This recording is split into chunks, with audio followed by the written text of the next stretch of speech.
Ever feel like your brain is running on fumes? Like you're constantly second-guessing every decision that you have to make, from making dinner to life-altering choices, from asking yourself, should I make this video? Should I not make this video? Should I buy that top? Should I not buy that top? Should I stop and cancel my Amazon account? I used to be the queen of second guessing, but I remembered the lesson that my mom taught me when I was just 9 years old, and it changed everything for me. In this video, I'll share the lesson that has helped me make strong decisions throughout my life, along with some practical tips that you can start using in your life right now. When I was 9 years old, living with a single mom in the Philippines, she taught me an invaluable lesson. You see, my mom's work was very far, so I was home alone every day after school. One day, she sat me down and told me that if something happened and I was alone, I should think about all the possible solutions as fast as I can, pick one, and if I knew in my heart that that was the right decision, just go with it. That will be the best decision at that moment. The perfect example for this was once when I was making dinner. So this is the stove. It has a lid that closes, and it was a 4-burner stove/oven. I was making the soup on one of the outer edge burners. Garbage can was right beside me, and I was peeling onion, and I got tired, so I sat down and leaned on the oven, which made the oven's lid close like this, which made the lid push off the boiling soup that I was making, which made that boiling soup pour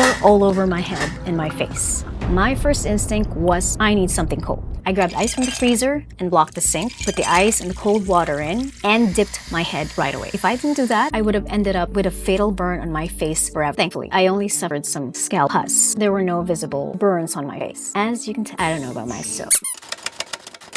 Back in 2011, my husband suggested we bought a condo. We had no savings, and while I was working full-time, my husband was working part-time due to chronic pain. The condo was perfect, brand new, and it was in the middle of everything. Groceries, sushi shop, and Winners was walking distance. I know you feel me, my Winners girlies. Now, I was terrified of making the wrong choice. Well, what if we couldn't afford it? Disposable income is fun. But I remembered my mom's lesson and decided to change my approach. And you guessed it, we went for it. We had no savings, but my husband, using his tax lawyer skills, discovered a PST rebate, which we could then assign that rebate to the real estate developer, plus our first-time home buyer's credit added together will form part of our down payment.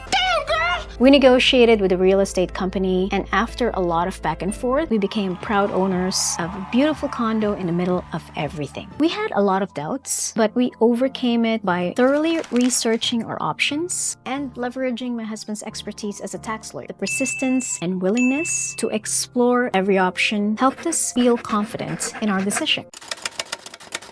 Fast forward to next year, just about a week before I was to give birth to our first child, we decided to buy a house since our family was growing. Same with our condo, we planned to use the PST rebate as a form of our down payment, but the PST rebate was about to be discontinued that year, April 1st. So if we didn't close this deal in time, we'd lose the rebate and our chance to buy that house. On closing day, the builder found out that they were $80,000 short due to their own miscalculation. I'm sure they're all competent professionals. So they didn't want to go through with the sale and risk losing money. Their lawyer twisted the facts to make it look like we were the ones that had broken the contract by not agreeing to the terms and conditions. This led to our own lawyer appointed to quit at the last minute. We immediately started second-guessing ourselves. Had we made a huge mistake? Was this a sign that we were meant to buy a house? But if you know me and my husband, we pushed through it. Despite all the drama, we found a lawyer who could help us fulfill our obligations of the contract. My husband also put a legal notice on the property so they can't sell it to anybody. Not so fast, my friend. We were just one day away from losing that rebate and down payment, and we all stood to lose if we didn't figure something out. We finally met with them and struck the deal. They would sell us a house, add the $80,000 they needed, give us the loan for it, interest-free.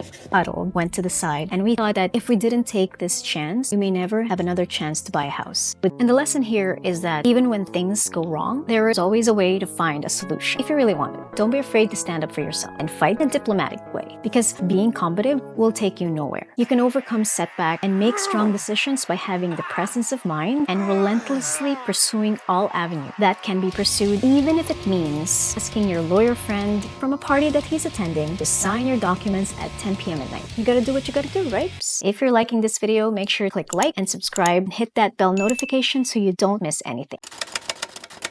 When we moved from BC to Ontario, it was pure chaos. At that time, I was dealing with menstrual dysphoric disorder, or PMDD, which I had no idea about. When my PMDD was raging, I became extremely irritable, and my husband felt useless. This led to many fights, and he felt so unhappy that he almost did something drastic.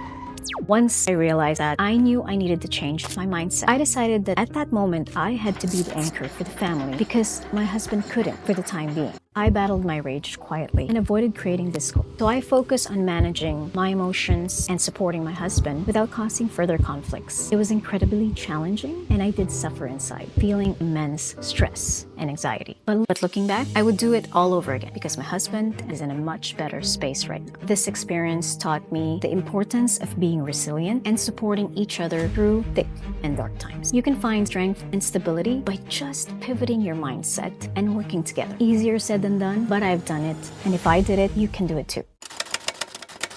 In 2011, we discovered that my mother had dementia. Fast forward 2016, my husband and my mother-in-law really encouraged me to go visit her with my son who hasn't met his grandmother. She couldn't speak anymore, and her type of dementia caused her to lose words one by one and unable to recognize anybody. Despite the ongoing chaos and my husband's chronic pain, I decided I should go with my son. Even though I was really scared to leave my little family behind, I also wanted to spend the last moments with my mother. So me and my son went. This experience taught me the importance of family and making time for our loved ones, even in the midst of personal family struggles. It was a very tough decision, but I'm grateful that I did and created some memories with my son and his grandmother despite the situation. Sometimes the best decision comes from listening to people who truly care about us.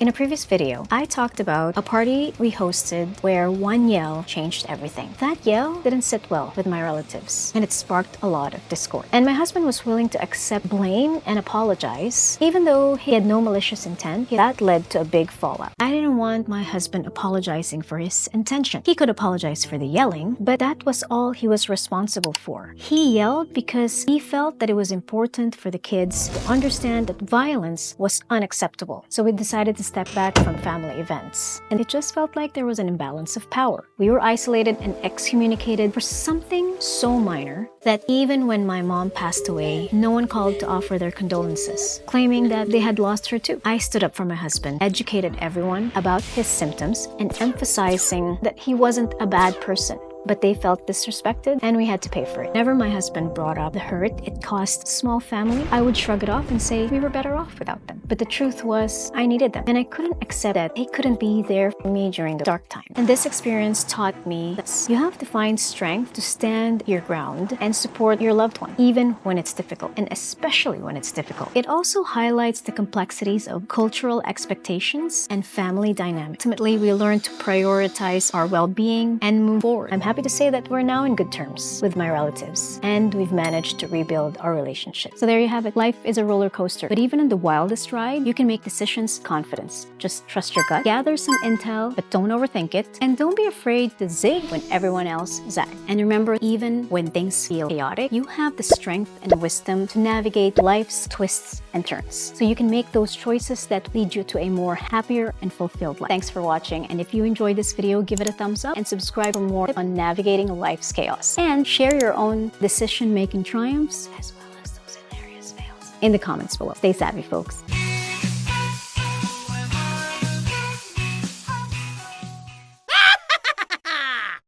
I'm happy to say that now we are on good terms. Ultimately, we learn to prioritize.